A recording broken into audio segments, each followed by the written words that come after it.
Sejam bem-vindos e bem-vindas a mais um episódio do programa Senso Crítico, programa que não tem medo do debate. Hoje nós vamos conversar com um ex-dirigente de Sinergia e um dirigente de Sinergia atual. Vamos falar sobre lutas e conquistas. Recentemente, na Celesc, nós tivemos uma grande greve, como há muito tempo não tinha. Fazia quase 10 anos que não havia uma greve, por muitos dias, tivemos 11 dias de greve. E o motivo da greve principal era a isonomia de direitos, né? Hoje nós temos mais ou menos metade dos trabalhadores que recebem alguns direitos, alguns benefícios e outros não. Então, essa greve foi uma greve de muita solidariedade, ela teve bastante empenho dos trabalhadores e trabalhadoras, e nós tivemos alguns avanços importantes. Embora a gente não tenha chegado, né, na totalidade do nosso pedido, nós tivemos alguns avanços importantes com esta greve. Então, eu vou pedir que os dois se apresentem, falem rapidamente sobre quem vocês são, né? E aí depois passo para o Lucas. Sejam bem-vindos. Kleber quer começar? Pode ser. Então, eu sou o Kleber, sou eletricista na Celesc desde 2004. Estive dirigente liberado de 2015 a 2024, período do qual, por duas oportunidades, 2017 e 2022, estive, né, na coordenação da Intercel. Estive também participando do Conselho Fiscal da Celos e atualmente sou dirigente de base de Sinergia. Meu nome é Arno Veiga Cugner, sou engenheiro eletricista, quer dizer, naquela época a gente se formava em engenheiro elétrico, telecomunicações, por aí vai, né? A engenharia estava recém criando facetas civil, mecânica. Trabalho na Celesc desde 1978, né, no final da ditadura. Naquele tempo não se falava em privatização, porque senão os milicos não gostavam.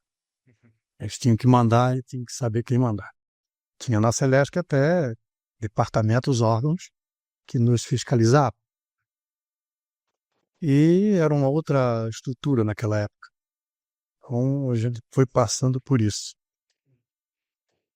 E trabalho na Celesc mais em eletrificação rural. Santa Catarina tinha um programa grande de eletrificação rural para estender no estado todo. Se tornou o estado mais bem eletrificado naquela ocasião. Era muito bom ver os colonos ligando energia na casa deles, que eles não tinham. O governo daquela época, com Reis, deixava muito a desejar que voltasse. E assim, sucessivamente.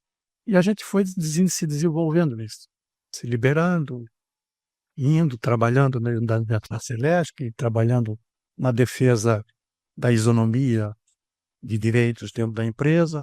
Contente em saber que continua sendo essa luta. Na Eletrosul também foi uma luta muito intensa, né, muito dura, com greves elevadíssimas, de 40 dias, de gente fazendo greve de fome. Celesc também se teve, na época do Paulo Afonso como governador, se teve uma greve de 19 dias, um desconto de dias parados, inclusive e tudo, foi muito difícil, muito duro. Mas a categoria e o pessoal resistiu mesmo valendo. Então essa é uma passagem, né, de votação. Ajudamos na época, a criar o BDS, o Afrânio e Beaupré, né? Foi o primeiro dirigente do DIEES aqui em Santa Catarina. Ajudamos a criar a Central Única dos Trabalhadores, a CUT, uma federação de eletricitários que a gente rompeu com a Federação Nacional, né, numa época. Ajudamos também no movimento sem terra, atingidos por barragens, né, que foi muito difícil. Tivemos que ir lá para Marcelino Ramos, na divisa de Rio Grande do Sul com Santa Catarina, para fazer. Naquela época o Rio Uruguai ainda existia, não era inundado, né? E passamos por isso tudo. Então essa é a nossa conotação. Dentro do sindicato também ajudamos a alterar o estatuto, a fazer, a ter uma nova versão, a ter um novo nome, uma nova localização, né? Isso tudo a gente foi vivenciando com a Celesc, trabalhando na Celesc também no movimento sindical e social. E já foi também conselheiro, né, de administração. Já fui do conselho de administração da empresa por um mandato, à medida que estava saindo do movimento sindical, né? Quer dizer, movimento sindical a gente fica sempre, né? E também fui da direção da Celos, né? Que é a presidência do pessoal da Celesc. Assim como outros companheiros foram da Elos, que era da Eletrosul antes também, né? Então essa é umas passagens aí que a gente tem. Arno, aproveitando o gancho do que tu tá comentando, eu queria te perguntar se no teu tempo no teu tempo fica, mas no tempo em que você estava dirigente lá no Sinergia, se dá para fazer um paralelo com a conjuntura em que os eletricitários vivem hoje, aqui em Santa Catarina, né? Hoje a gente teve os eletricitários, como a Carol estava falando, enfrentaram uma greve de 11 dias, né? A categoria estava muito mobilizada, então foi uma greve com uma adesão muito forte. E é uma greve que acontece quando a gente tem um governo, por exemplo, que assina uma carta antes de se eleger de compromisso com os eletricitários de não encaminhar nada de privatização, né? Mas apesar disso, indica para a diretoria, inclusive, né, para compor a diretoria, companheiros, colegas de trabalho, né, são diretores da casa, e, claro, também tem diretores que não são da casa, né, mas a gente tem hoje 5 diretores da casa. Mas encaminha, e esses diretores eles estão emplacando, inclusive dentro da Celesc, medidas que a gente vê como um preâmbulo de um processo de privatização. Então a gente enfrenta esse governo, enfrenta essa diretoria e tem uma dificuldade muito grande também na conquista, né? Apesar de que, claro, a nossa greve foi vitoriosa, né? A gente avançou um pouco na isonomia, mas ainda temos resultado e ainda temos que buscar um resultado que os trabalhadores tanto almejam, né? Houve, na conjuntura da Celesc anterior, no teu tempo na direção de Sinergia, um paralelo com uma conjuntura como essa? É normalmente isso, né? A gente, quando são candidatos, a gente vai conversar com cada candidato, independente de partido político, se defende uma corrente ou outra política. Enfim. Se você vê a estrutura dos programas de cada candidato, são próximas, envolve a população, envolve a empresa pública, etc. E depois de eleito, faz exatamente como o Jorginho fez. Aliás, eu conheço o Jorginho desde a época que ele era empregado do BESP. Era de Erval do Oeste e veio para cá. E aí a gente, junto com o Sindicato dos Bancários também, que na época também tinha vários deles que a gente fazia parte do movimento político, na época, né, de criar sindicato e alterar a diretoria de sindicatos. E a gente sempre botava a nossa pauta diante dos candidatos. E normalmente eles, primeiro ano ainda, sabe, eles contornavam, estavam tomando o pé da situação, outros interesses vinham em jogo, né, empreiteiras iam influenciar, outros políticos iam influenciar, cada um querendo cargo aqui, outro querendo cargo lá. E não é o cargo em si que eles querem, não, é a repercussão que aquele cargo pode dar, em termos de contratação de empresa terceirizada, etc. Então o Jorginho, para mim, é um dos piores governadores que eu já vi. Né? Então, e ele é aquilo mesmo, foi eleito com essa cara mesmo, com esse jeito mesmo. Né? E é isso que ele faz, corrompe. A gente sempre defendeu na Celesc. Leitura, corte, religação tem que ser da Celesc. Tudo, manutenção tem que ser da Celesc. Éramos 6.300 empregados na empresa. Né? A leitura, corte e religação significa o faturamento da empresa. Que é onde a gente tem tido bastante problemas. Aí eu vou cortar, o cara não consome, eu não vou faturar. Que história é essa? Aí qualquer um pode fazer. Agora o Marinho estava me dizendo que querem que faça débito em conta, débito em conta tem até eu tenho. Mas fazer PIX, etc., e quem controla isso? Então, assim, a manutenção, as melhores manutenção é feita por empregados da empresa. São treinados para fazer isso. Demanda menos tempos de desligamento do sistema. Né? Agora, Esse governador não entende isso, não vai entender. Deixar mais de uma semana, acho que foi mais de uma semana essa greve, Foram mas é uma estupidez. Embora eu vivi uma greve na Celeste de 19 dias, na época que o governo era o Paulo Afonso. E o que tu lembra dessa época, assim, de conquistas ou resultado dessa greve, ou que estratégias que o sindicato utilizou? Olha, essa greve a gente não perdeu nenhuma cláusula, não perdeu nenhum direito. A gente manteve tudo, o reajuste, o anuênio, enfim, tudo a gente manteve. E estendendo para todo mundo também, né? Isso tudo a gente manteve. Só que eles não queriam que a gente tivesse a garantia de emprego. Que a gente sempre chamou de garantia de emprego, eles sempre chamaram de outras coisas. E aí que pegou tudo. É a cláusula mais importante, né? É.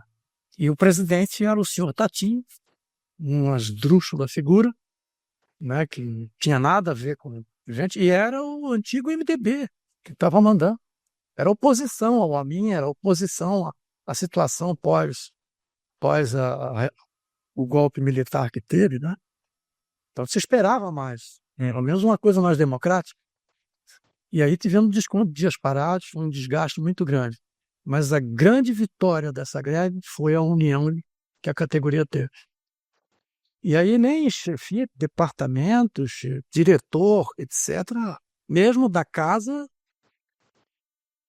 botou barba de molho porque o pessoal pegou valendo, né? E cada mês que descontava um dia, porque daí ficou o desconto, cada mês descontava um dia. O parcelado dos 19 ficou os 6 dias. Aí cada mês que descontava, a gente fazia a concentração, tá aqui, ó. Aí pararam lá pelo quarto dia, pararam. Chegou para o final do ano, né? Aí começou a ter problemas, porque daí vem final do ano, vem as reconciliações, as pessoas se dão bem, né? São fraternas. E uma sente pela outra. Quem não fez não era descontado e recebeu tudo o que o movimento levou. Aí começou a mudar, as coisas todas nos fortalecendo com aquilo. Mas todos eles, indistintamente, não teve aquele que cumpriu as coisas. Uns foram piores, como esse, né? Outros foram não tão ruins, mas fizeram a mesma coisa, descumpriram lá. Mas eles recebiam o sindicato, porque o Jorge Mello não quis nem receber sindicatos em nenhum momento. Tinha uns que não recebiam, não.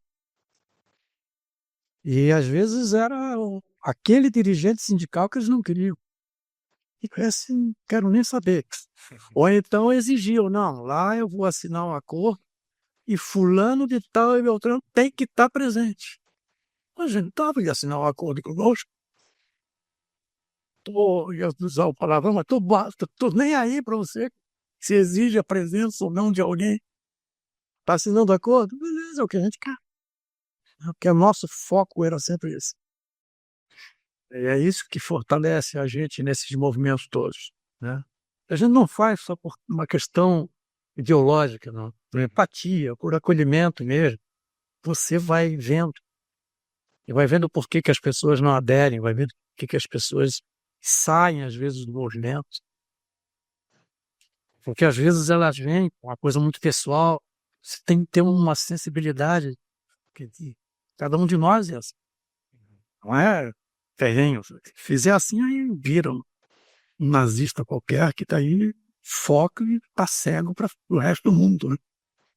A gente entende que quando a gente quer avançar, a gente vai conquistar geralmente com luta, né? A gente faz o processo de participa do processo de negociação, tenta na conversa e tudo, mas a gente entende desde o princípio que é na luta que a gente vai avançar, né? Por isso que a gente trouxe esse tema aqui para hoje, né? Para que a gente possa passar para as pessoas essa ideia, né? Das conquistas que a gente já teve, né? Durante todo o tempo, né? Vocês participaram, o Kleber é mais recente, mas o Kleber está estudando isso no doutorado, né? Então, trazer isso para as pessoas entenderem que está nos assistindo, justamente que é na luta que a gente vai conquistar, né? Não é porque tem gente que pensa, vocês vão chegar ali e vão ter um processo de convencimento. Não existe isso. A gente pode ter os melhores argumentadores em mesa, que é um processo político, é uma vontade política, né? Que vai ter ou não vai ter daquele lado. que está sempre disposto a lutar. E eu estou até curioso com essa tese do Kleber, né? Ele vai ficar maluco, porque é uma tese que... Inclusive, Carol, isso está muito presente nos nossos diálogos com a categoria. A gente sempre coloca para eles as dificuldades que a gente encontra na mesa de negociação. É isso que tu trouxe, é muito verdade. Mas eu queria só voltar um pouquinho nessa questão do paralelo que o Lucas busca estabelecer com as lutas, né, que a gente não viveu na Celesc. Mas, assim, da mesma forma, Arne, nossa grande vitória neste movimento foi a união da categoria. Foi esse sentido de solidariedade que a Carol trouxe. E, infelizmente, nós não tivemos, né, com o engajamento dos gerentes, dos diretores da casa, e que poderia ter potencializado e tornado o movimento muito mais efetivo. Mas, ainda assim, a gente sai bastante vitorioso e deixando a categoria ciente de que para a gente continuar avançando, a gente precisa continuar lutando. Então a gente precisa recuperar, resgatar o verdadeiro sentido de fazer esse sindicato, né? Trazer para essa categoria esse histórico, essa memória que o Armin trouxe, que tudo aquilo que a gente tem, esse acordo coletivo, e diga-se de passagem que é um acordo muito bom, que a gente tem, ele foi construído com luta. Né? As grandes lutas que a gente tem travado, né? Além de não ter oportunizado que a empresa dilapidasse esse acordo, que reduzisse, tem nos trazido avanços. Né? E a gente vai, né, trazer aqui para discussão, muitas pessoas comentam que na gestão, por exemplo, do Cleverson enquanto presidente, a Celesc avançou muito, mas foi onde a gente mais perdeu. 2016, 10 dias de greve, nós perdemos anuênio, gratificação de férias e gratificação de 25 anos para os novos. É uma greve, né, que se estendeu tal e qual essa se estendeu, numa conjuntura totalmente diferente, com uma argumentação totalmente diferente, mas se a gente parar para analisar, o sentido é o mesmo. Então, assim, a gente precisa conscientizar a categoria, né, para que eles tenham essa memória e daqui para frente cada vez mais estejam junto com os sindicatos, porque os sindicatos não somos nós, né? O sindicato é a categoria e essa consciência de classe, penso que é o que a gente precisa trabalhar um pouco mais, levar para eles essa luta, que não se encerra nesse ano, com certeza o ano que vem as dificuldades serão maiores, é um ano, né, que a gente vai ter um processo eleitoral, pessoal deposita muita expectativa, talvez o governador, por se tratar de um ano eleitoral, esteja mais, digamos assim, mais acessível, mas não, tudo sinaliza para que o ano que vem a gente tenha uma dificuldade ainda maior, haja visto aquilo que a gente teve, e coincidentemente a gente também teve desconto, né, de parte dos dias, mais da metade dos dias os trabalhadores e trabalhadoras vão ter que pagar de forma, né, que pode ser parcelado também, mas enfim, é algo também. Que é algo que a gente não viveu, por exemplo, na greve de 2016, que foi a última greve, que a gente também passou por um processo de mediação, e a gente saiu daquele processo com uma perda muito maior, eu diria. Neste processo a gente não avançou tal e qual a gente gostaria, mas a gente também não saiu com nenhuma perda de direitos. A gente só tem que ter um cuidado que lá em 2016 não é que a gente perdeu direitos, né? Teve que a gente manteve direitos para quem estava, e a gente teve também a conquista de que fossem contratadas muitas pessoas mais, né? Só que foi meio aquela coisa, vamos contratar, mas sem alguns direitos. Então, mais ou menos foi isso que eles queriam tirar de todo mundo, né? Sim. Então, A gente teve isso, porque a luta ela é feita que vai indo, desgasta muito. E tem que manter o sistema ligado. A população tem que pagar o pato por causa disso, né? Tem que ficar sem energia elétrica. Hoje em dia, ficar sem energia elétrica é complicadíssimo em qualquer lugar. É um meio necessário, uma base necessária à população, a cada um de nós. E é sempre isso, Carol. É luta. Tem que estar disposto a lutar sempre, não parar, né? A luta é constante, é diária. E a atenção do dirigente sindical tem que ser diária. Porque o trabalhador, acaba daqui a pouco arrumando uma parte cômoda, um foco. Durante a greve, tinha vezes os camaradas saíam e ir para a praia, em vez de ficar ali no piquete. Né? Pegava sexta-feira como hoje, assim, chegava no final de sexta-feira, havia um com banhinho tomado, perfumadinho, dizendo para a mulher em casa que ia ficar lá no piquete o final de semana inteiro. E o cavalo velho aqui ficava lá o tempo inteiro, mesmo. E a turma ia para outro lugar, né? E a gente tinha que ajustar a situação, mas essas são as pessoas que a gente representa, com esses desvios que cada um tem. Sim. E nenhum de nós, Esse ano nenhum de nós é perfeito, né? A perfeição não é real. Aliás, a realidade é que é perfeita. o diretor reclamou dos grevistas de pijama. Ele falava, né, que tipo, tinha gente que não estava aqui na frente, mas não veio trabalhar. É ruim, é bem ruim, mas pelo menos a pessoa não foi trabalhar. E tinha gente que fica o tempo inteiro. Isso a gente O tem tempo que inteiro ser vigilante, junto com todo mundo ali, sabe? E a gente percebe que às vezes eu até pedia para que tinha pessoas, sabe, vai para casa, dorme um pouco. Ele começa a ficar, sabe, a cabeça começa a mudar e começa a recrudescer. E o que a gente menos quer é briga entre nós no piquete, né? Então, mas Então vai. não só ia complementar que, pelo menos assim, tô há 1 ano e meio, mais ou menos, liberado ali no Sinergia, né? Na greve, a maior parte das pessoas, elas ficam no piquete, né? Pelo menos, assim, durante seu horário de trabalho, as pessoas estão ali. Então, acho que isso é uma coisa que a gente tem que reconhecer também nos trabalhadores que estão fazendo a luta, né? Que eles estão lá solidariamente. Muitas pessoas, inclusive, sem um interesse direto naquilo que está se pleiteando, né? Mas se colocando ali solidário. Eu acho que isso é muito importante e traz muita força para nós que estamos negociando com a empresa, né? Para quem está lá na mesa de negociação. Enfim, eu acho que isso é muito importante. Aí, Com certeza. Então, as pessoas que têm, por exemplo, o anuênio, que as pessoas que tinham anuênio estavam lá lutando pelas pessoas que não tinham, né? Para que se avançasse. a Celeste que antes era triênio. Cada triênio tinha 3%. Depois a gente converteu em anuênio. Aí teve uma época que parou direito para os novos. Aí depois lutamos para estender para os novos.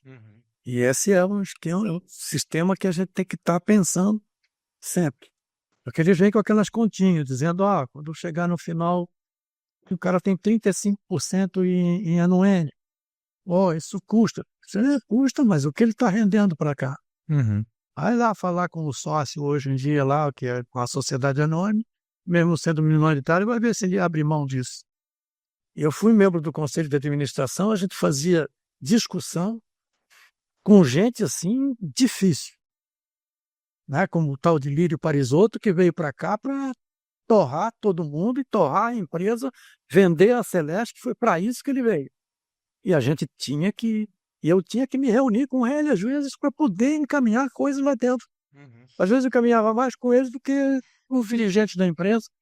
E os dividendos estão aumentando sucessivamente, né? Hoje a gente está com, sei que já está 40%, sei que eles querem se não está 40%, está perto, né? Acho que essa é uma política também que esse governo vem tocando junto, né, com os seus representantes dentro da empresa, que é ampliar a distribuição de dividendos.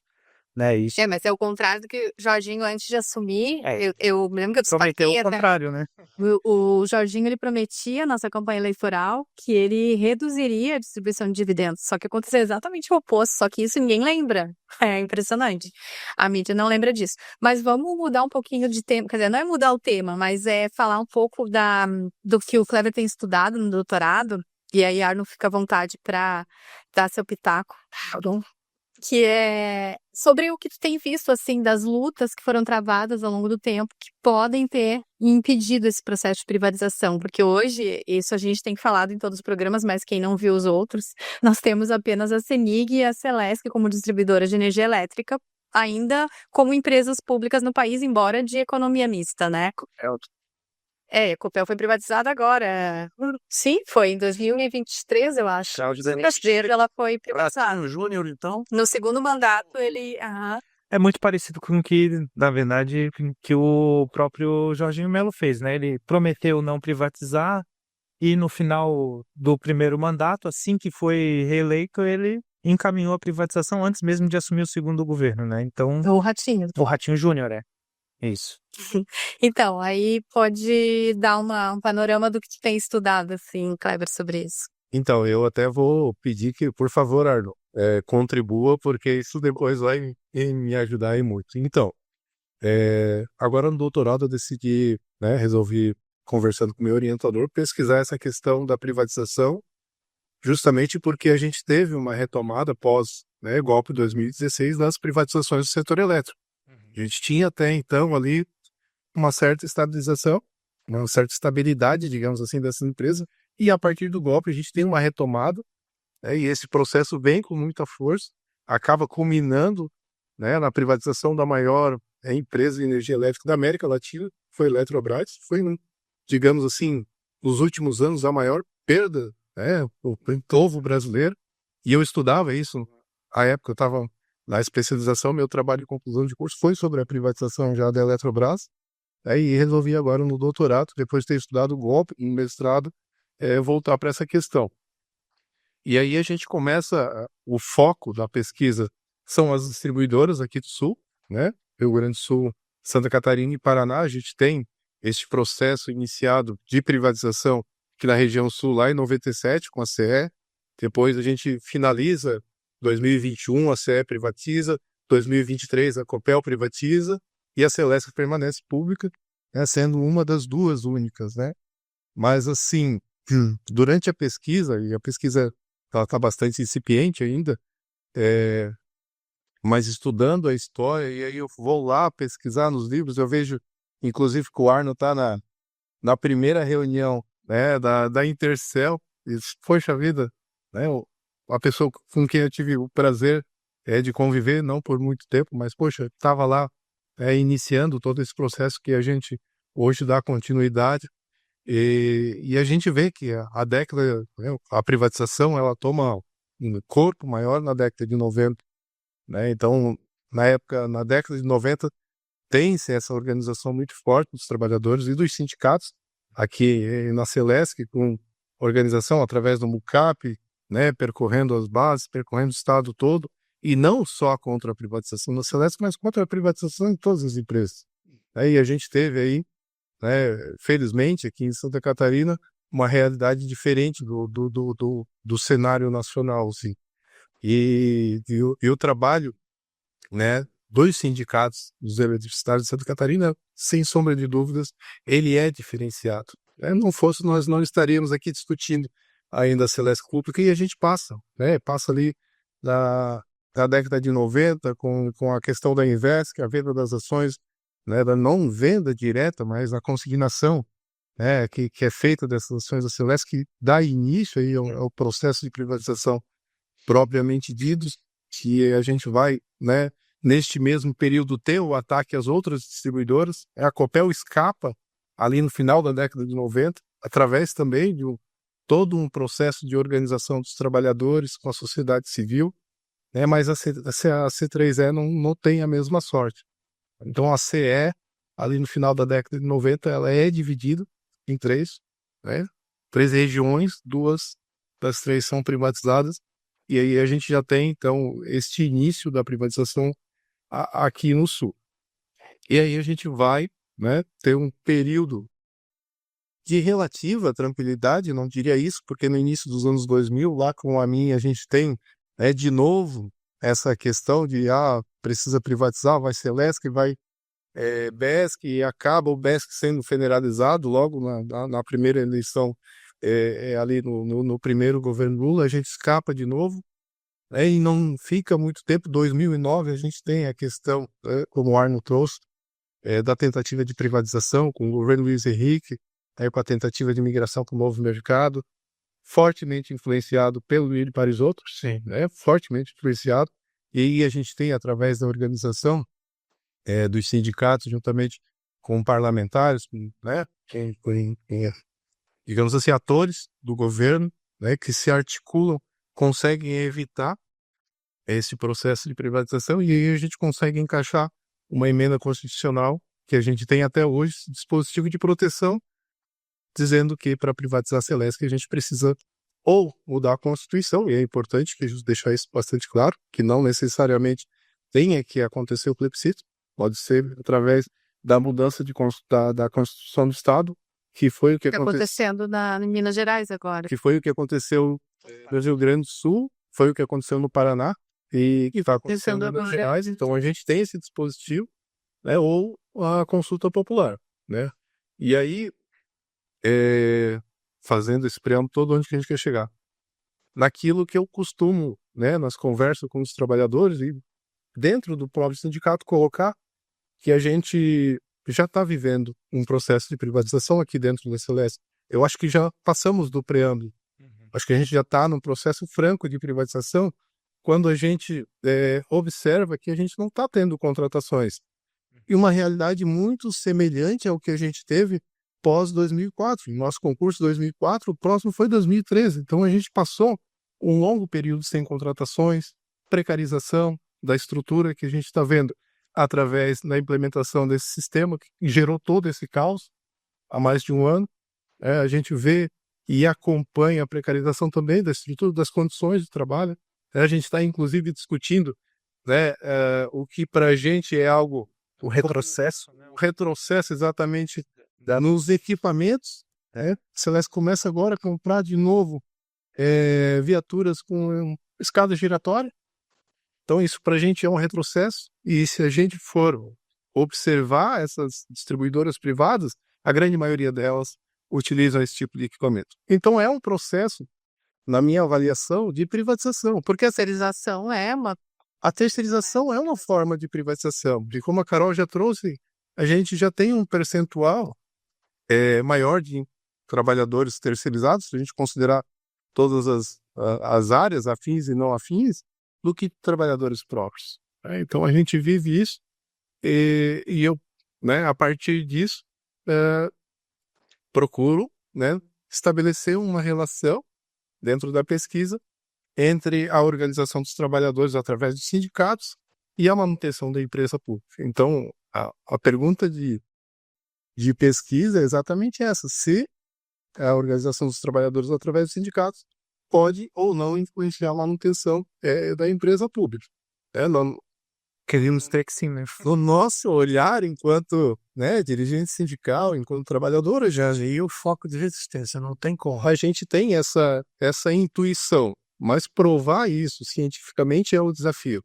Então, é isso que a pesquisa se propõe. E aí todo esse histórico, toda essa história de lutas é parte fundamental, né? Porque um exemplo aqui, eu fui pesquisar agora greves contra a privatização da Copel. Apareceu a última reportagem de 2001.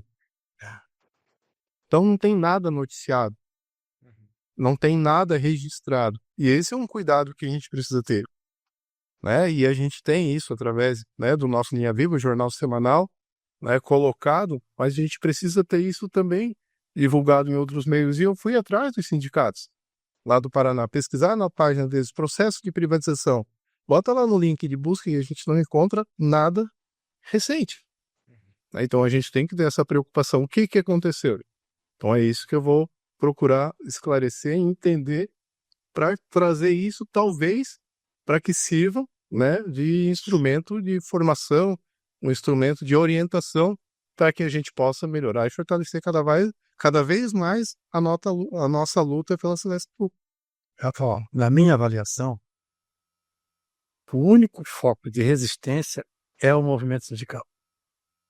Eu fiz parte da Intersul, que pega os considerados no sistema elétrico 4 estados no Sul. Agrega o Mato Grosso do Sul, Paraná, Santa Catarina e Rio Grande do Sul. Então, conheci todos os dirigentes sindicais. Do Rio Grande do Sul era um único sindicato de eletricidade, 5 sindicatos, 4 sindicatos no Paraná, não me lembro, um no Mato Grosso e nós aqui de eletricidade. Agregava aqui sindicatos de engenheiros, sindicatos de administradores, outros sindicatos de categorias diferenciadas, mas o foco, quem puxava era os eletricidades. Teve uma database da Eletrosul que a gente deve ter viajado a Intersul em torno de uns 7.000 quilômetros, mais ou menos. Que é longe, Campo Grande, cara, daqui para tu ir de carro.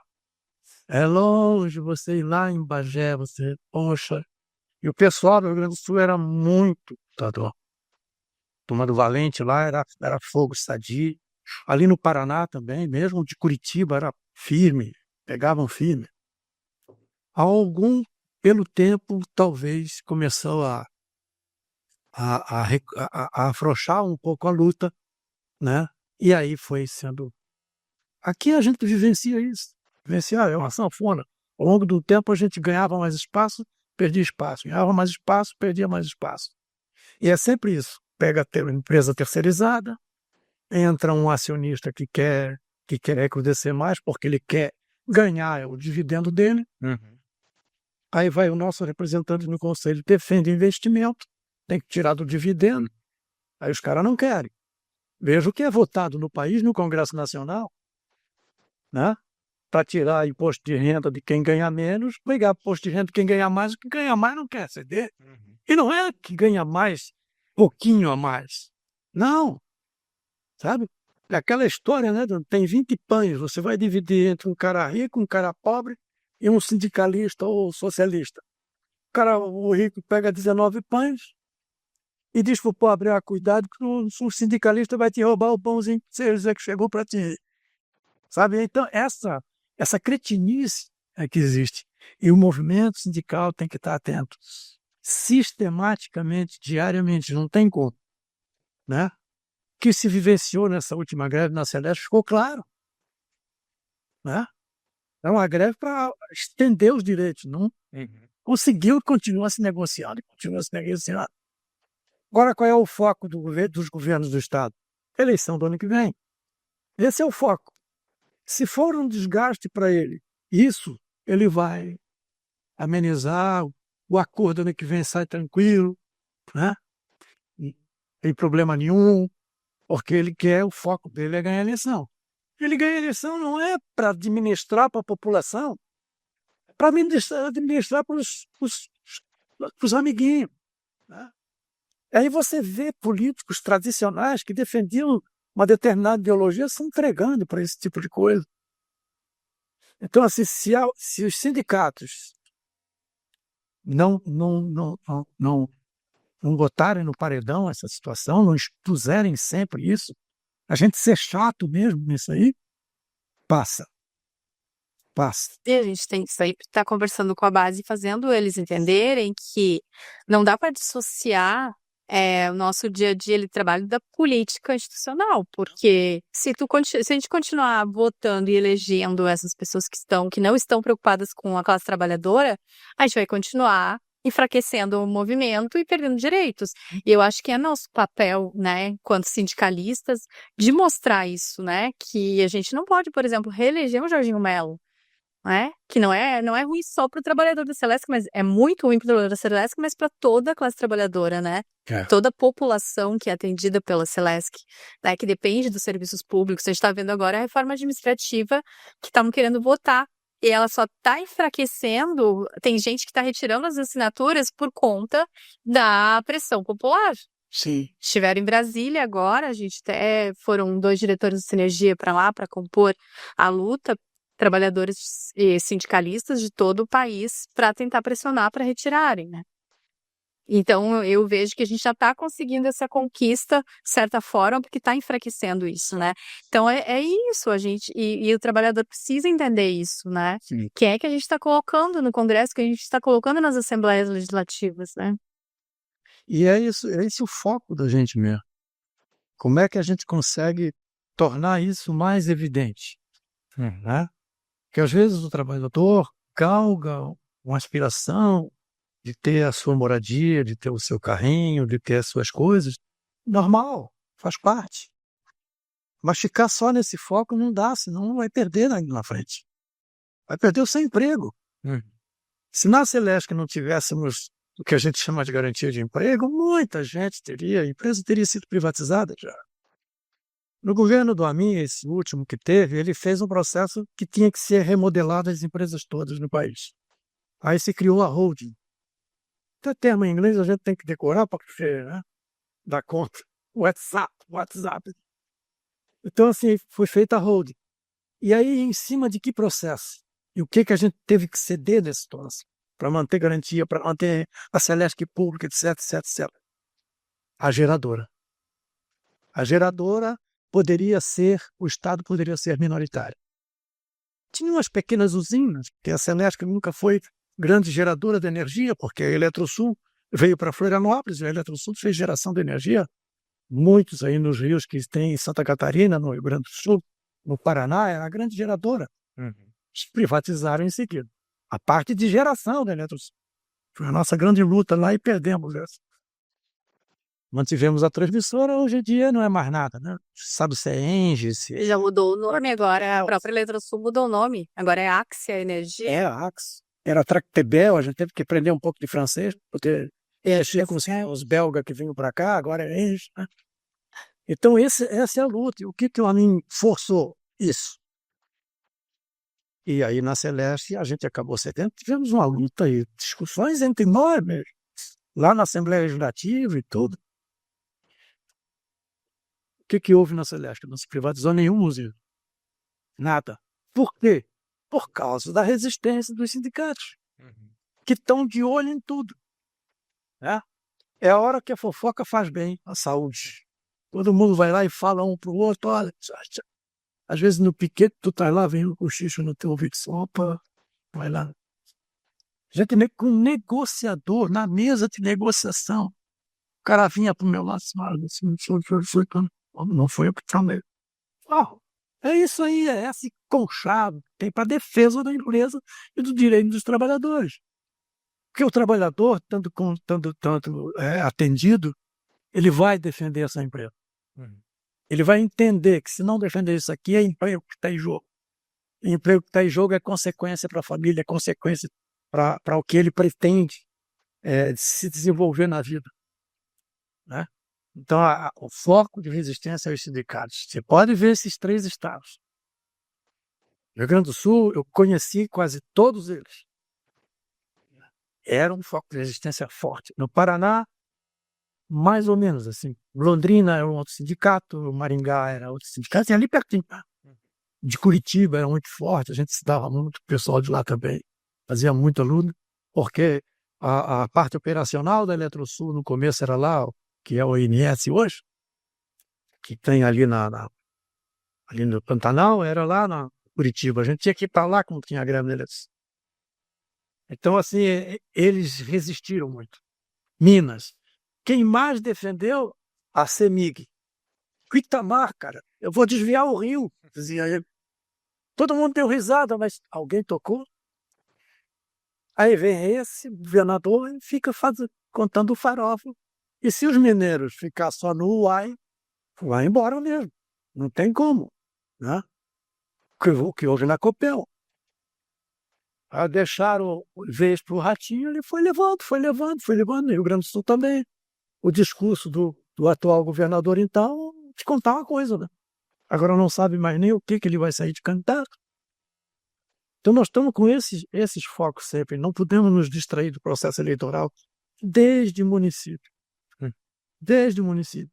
Se você pega um vereador, como tem aqui em Florianópolis, como tem em Palhoça, como tem em São José, que tem esse senso crítico, se você diz que de partido esse, aquele que tem esse senso crítico do patrimônio público, é o que vale. Você já ouviu falar alguma coisa de privatizar o Exército do Brasil? A Marinha ou a Aeronáutica? Não, né? Eu também não vou querer, não vou deixar. Vou para a luta também. Porque é patrimônio nacional. Apesar de alguns a gente execar. Mas alguns é sempre, alguns não. Vai ter gente que fecha com a gente. Né? Então eu acho assim, o grande foco é o movimento sindical. Eu sempre pensei no movimento sindical e me ofereceram uma vez para ser candidato a vereador, a candidato a deputado. Eu disse, não, eu sou do movimento sindical, do movimento popular. Eu vou defender o movimento popular, seja de gênero, de raça, sindical, etc. Eu não vejo a democracia representativa como algo que possa nos defender direito. Temos que ter representante lá? Sim. Mas se não tem no executivo também, não tem jeito. Se não tem no judiciário, não tem jeito. Os 3 poderes são assim. Se viu agora o que aconteceu com o ex-presidente, que foi julgado e condenado e ainda assim dizem que ele é inocente. Vai fazer o quê? Né? E assim é que a gente convive, essa é a nossa realidade. Traz para a Celesc uma realidade dessa, onde você tem um governo do Estado que defende isso. Vai ligar para a Celesc, os trabalhadores da Celesc. Ele foi trabalhador do BESC, eu conheci ele pessoalmente. Aí defendeu coisa. E na hora que veio a possibilidade da federalização, bateram palma. Quando está no teu lombo, tu defende, né? Aí já era candidato a alguma coisa, já era Como senador, ele votou pela privatização da Eletrobras. já era da Juventude Democrática, junto com o Esperidião Amin, etc, etc. E agora ele fala pra gente sempre assim: eu não vou privatizar a Celesc, desde que ela continue eficiente. Só que quando ela deixa de ser eficiente, quem é o culpado? Se não ele. Quem ele coloca lá como diretor, quem coloca como presidente. A leitura de eficiência para nós é diferente. Exato. A leitura de eficiência nossa, para nós, é atender bem o consumidor. Lá está o real interesse do trabalhador da Celesc. Atender bem o consumidor. Eu também sou um consumidor de energia. Eu quero essa luz com essa qualidade que está aqui, ó. E se bobear, mesmo com uma subestação aqui perto, que metade era da Eletrosul, metade era da Celesc, essa qualidade de energia, ele não teria condições de acender isso tudo. Se a gente não mantém essa qualidade, né? E isso ele não tem esse foco, porque o foco deles é o dividendo para os parceiros. Nada contra o processo capitalista que eles estão querendo defender, mas tenha dó, porque você não vai fazer assim, não. A gente vai denunciar. Olha, não está, os dividendos estão sendo distribuídos para o bolso dos acionistas e não para manter o sistema. Celesc já foi grande devedora para pegar dinheiro do federal, dinheiro estadual, etc. Celesc agora não é. Faz anos que não deve mais. Por quê? Porque o foco dos dividendos, dos lucros que a empresa tem, é para investir no sistema, para fortalecer o sistema. E para ele ligar isso tudo aqui, a Celesc tem que botar fios mais potentes ali, tem que instalar outra subestação, tem que instalar outros transformadores para poder se ter a qualidade que a gente sempre defendeu. E esse é o foco do trabalhador da Celesc. E um dos exemplos, Arno, que os sindicatos da Intercel, eles estão, para além de toda essa luta de manutenção da Celesc pública, de preservação do nosso acordo, empenhados também em manter essa qualidade, é que o primeiro empréstimo do BID só saiu graças à nossa organização. Sim. À época, eu lembro que eu estava na coordenação e algumas vezes nós tivemos que ir lá para dentro da Assembleia Legislativa, fazer movimento, reunir os trabalhadores para pressionar os deputados que não tinham esse interesse ou esse entendimento da necessidade desse valor para investimento para manter a qualidade do fornecimento de energia, e o que viabilizou um investimento da ordem de mais de R$1 bilhão. Foi o primeiro BID.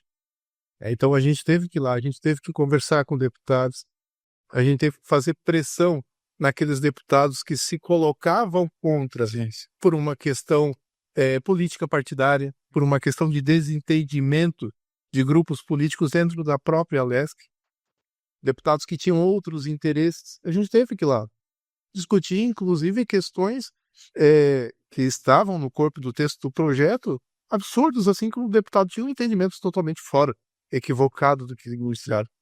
Então, assim, isto comprova que a gente precisa cada vez mais estar vigilante. E eu só queria trazer aqui uma questão disso que o Arno traz da organização, da importância, para a gente parar para refletir. A Copel, quando foi privatizada, o representante dos empregados não era alguém indicado e apoiado pelos sindicatos. E acabou votando a favor da privatização.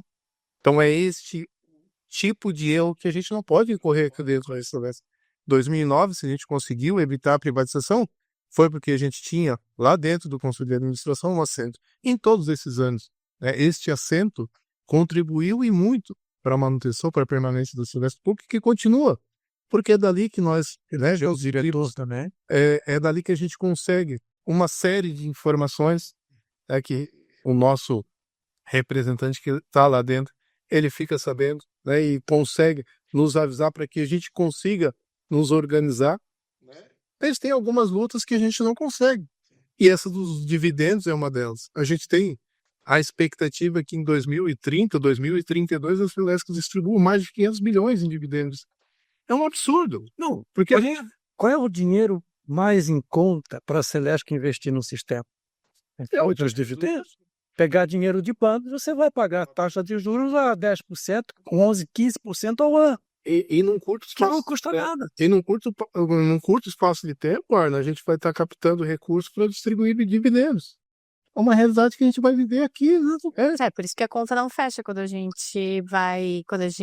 até o Arno falou ali, com todo respeito, eu discordo, quando falou assim, não tenho nada contra esse capitalismo. Não, eu tenho tudo contra. Por quê? A conta não bate. Enquanto tem pessoas ali esperando receber o lucro, elas querem a todo preço cada vez ganhar mais, né? E aí, esse trabalhador não tem nenhuma importância, né? Não tem a qualidade do serviço não tem muita importância, o atendimento à população não tem muita importância, né? O importante é que tenha o lucro, e é isso que acontece com uma empresa privatizada e a gente vê isso na própria empresa pública de economia mista. Por quê? Porque tem pessoas ali que querem receber lucros. Imagina se ela fosse totalmente privatizada. Aí seria o caos que a gente tem visto em outros estados onde foi privatizado. E aí não é à toa, né, Carol? Porque a gente negocia com um diretor indicado pelo maior acionista, que é a EDP. Sim. O diretor indicado pela EDP está na mesma negociação e, pelo que a gente observa, pelo menos na minha opinião, com um peso muito grande, né? Com a caneta bastante carregada de tinta. Então não é à toa, não é por nada.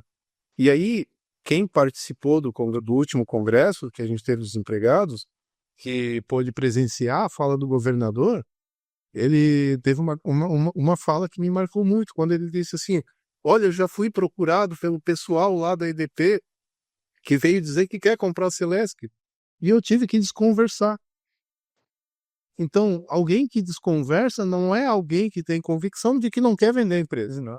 Se ele não tivesse a intenção de vender a empresa, ele ia dizer, não, eu não vou vender a empresa, como outros já disseram. Mas ele disse, não, eu tenho que desconversar. Está testando lá, fica Isso não é fala, testando a gente. isso não é fala de quem não quer vender a empresa. Na minha avaliação. Né? Então ali ele só faltou ele dizer, olha, espera mais um pouquinho, deixa eu passar um tempinho que a gente conversa. Só faltou ele falar isso.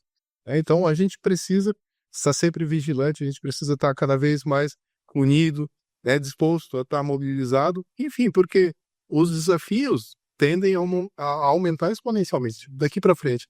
Porque a gente vai virar foco. Principalmente se os companheiros lá de Minas Gerais não conseguirem manter a CEMIG pública, daí vai ficar só a Celesc. Aí a gente não vive numa bolha. Então é importante que todos os trabalhadores e trabalhadoras tenham essa consciência, que a gente está, assim, num processo franco de privatização e que a gente precisa mais do que nunca lutar contra isso. Teve umas empresas de energia elétrica do Nordeste, Rio Grande do Norte e outros lugares, que estavam assim num processo difícil, econômico, financeiro, e falido mesmo. Né? Esse processo de buscar dinheiro em algum lugar e não ter dinheiro para pagar, porque o Estado também é terrível para pegar os seus dividendos. E aí se defendeu o país inteiro que fossem federalizadas. E foi o que salvou, foi o caso do BESC.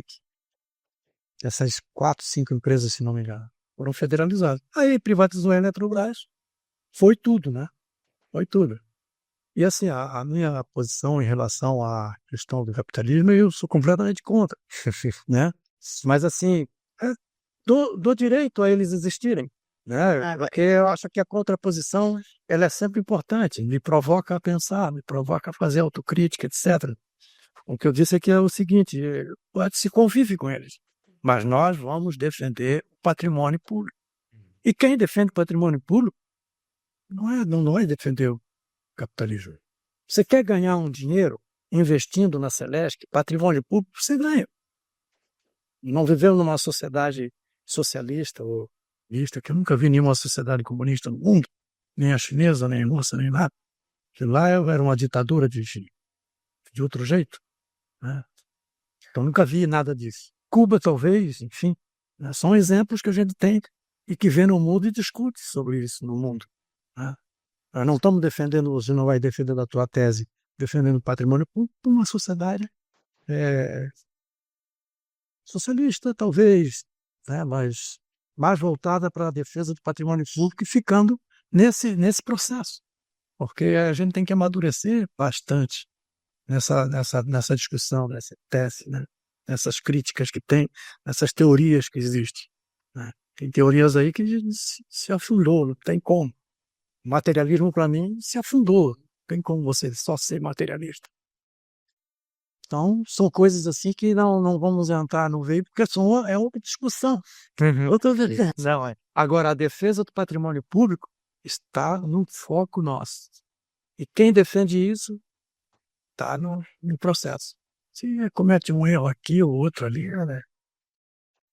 Tira na tosse. Então, o nosso tempo está se encerrando, né, Carol? Mas eu queria primeiro agradecer os dois por estarem aqui, por aceitarem o convite do Sinergia de participarem do Senso Crítico, e queria convidar vocês a fazer uma última fala aí, para a gente poder encerrar. E eu fiquei com uma questão na cabeça, e eu vou fazer ela agora por último, aí vocês podem abordar no encerramento de vocês, que é o seguinte. A gente estava conversando aqui sobre os estados do Sul e a privatização que já ocorreu lá no Rio Grande do Sul, no Paraná, e do movimento sindical, né? Como é importante o movimento sindical. A pergunta que eu tenho é: tem alguma coisa de diferente que os sindicatos daqui fazem para que esse processo aqui esteja ocorrendo num tempo diferente? Que é alguma coisa que a gente está acertando para a Celesc ainda continuar pública? Então essa é uma provocação aí para a gente poder encerrar, e queria ouvir um comentário de vocês. Obrigado. E traga uma esperança pra gente também. A luta. Não tem como fazer diferente, né? Tem que estar constantemente lutando, mobilizando. É incansável isso, não tem como. Se nós, dirigentes sindicais, cansarmos, né?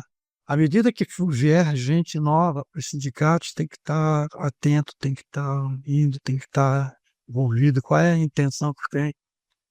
O Sinergia, Sintresc, Sindicato do Norte, Oeste, Lajes e Região, do Vale do Itajaí, todos esses 5 sindicatos eletricitários, né?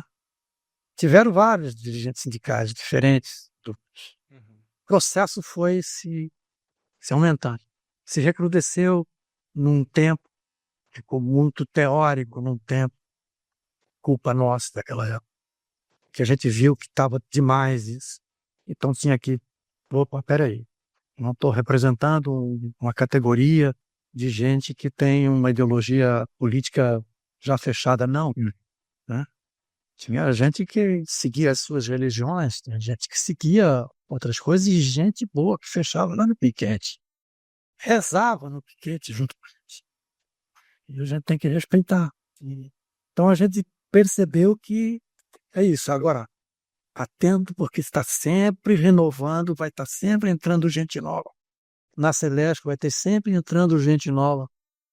É a Eletrosul, né? Eu não consigo dizer de outro jeito, mas nas empresas que a gente defende. Celesc é pública, então atento a isso.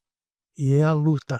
Não tem como dizer diferente, não existe novidade nisso. É luta, e é vocês que estão lá agora apontando isso, incansavelmente, sendo chato às vezes. Se alguém disser que você é chato porque fala isso, tu tá certo. Aí tu diz, não, porra, de fora, agora eu sei que tô certo. Se alguém dizer, não, tu é legal, baby, tem alguma coisa que eu tô fazendo certo, que não tá. É luta. Tem que a própria Carol falar. Bom, Lucas, tu fez basicamente a pergunta que norteia a minha tese, né? Então, assim, o que eu vou poder talvez te responder isso daqui uns 2 anos, mas assim, Vai ter senso crítico até lá, tá? então, talvez daqui 10 anos eu volte com alguma resposta. Mas assim, o que eu posso falar é daquilo que nós temos de Fortaleza.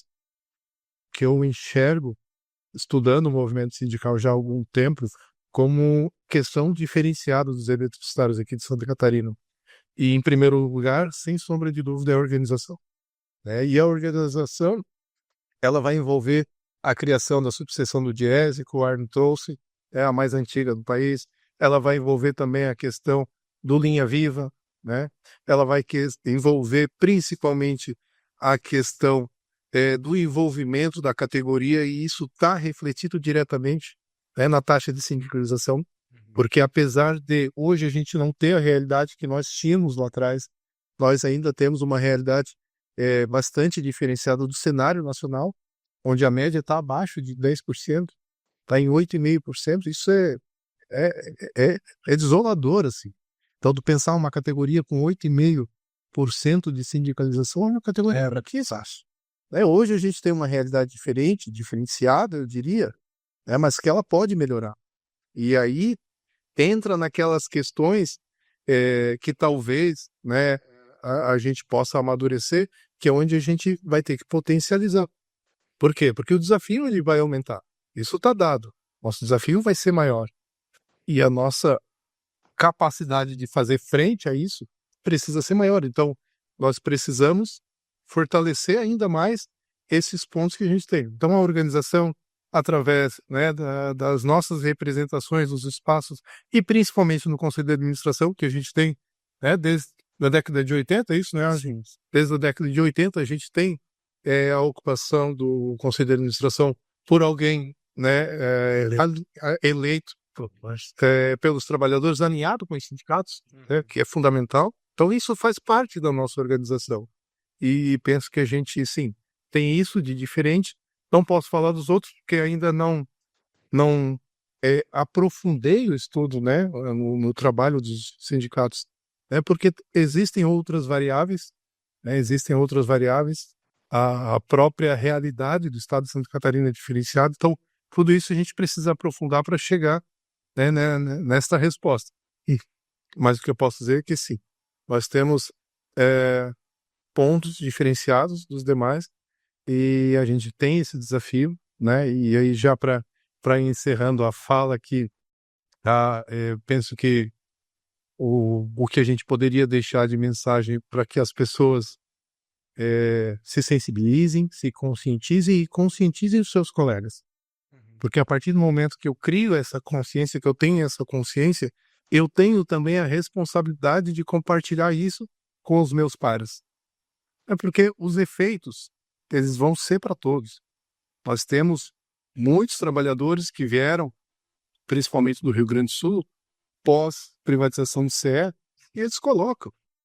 Após um processo de privatização, não fica ninguém. Por melhor que você seja, por mais importante que seja a tua atuação dentro daquele setor, né, dentro daquele departamento, um processo de privatização é feito numa limpeza. Foi feito na SEB, foi feito na CE, está sendo feito, a gente está eletroalinhando. Tem demissões toda semana. A gente está acompanhando a Eletrosul e já na Copel, que é um processo de privatização que aconteceu recentemente. Então, por que na Celesc seria diferente? Não vai ser. Não vai. Se acontecer, todos sofrerão os efeitos, inclusive os que não estão mais na ativa. Sim. Né? E por isso a gente precisa trazer também os aposentados para essa discussão, porque a sobrevivência, inclusive, da nossa fundação depende disso sempre. Então, eu acho que é isso, penso que é isso. Né? E gostaria aqui de agradecer também o convite feito pelo Sinergia para participar, né? E compartilhar um pouquinho dessa vivência. Então, obrigado. E você que acabou de escutar esse recado do Kleber aí, eu queria convidar você a se filir no Sinergia e se filir no sindicato da Intercel. Acho que é importante, acho que o recado aqui é esse, né? Que é a importância de estar filiado, contribuindo com o sindicato, né? E não precisa ser aquela contribuição em que você acredita tudo no que o sindicato está falando, mas coloque o seu ponto de vista. Eu acho que isso contribui com a luta que a gente trava aí para manter a Celesc pública. Então, eu agradeço. Obrigado. Obrigada, pessoal, mais uma vez. E esse foi o 4º episódio do programa Senso Crítico. Programa que não tem medo do debate.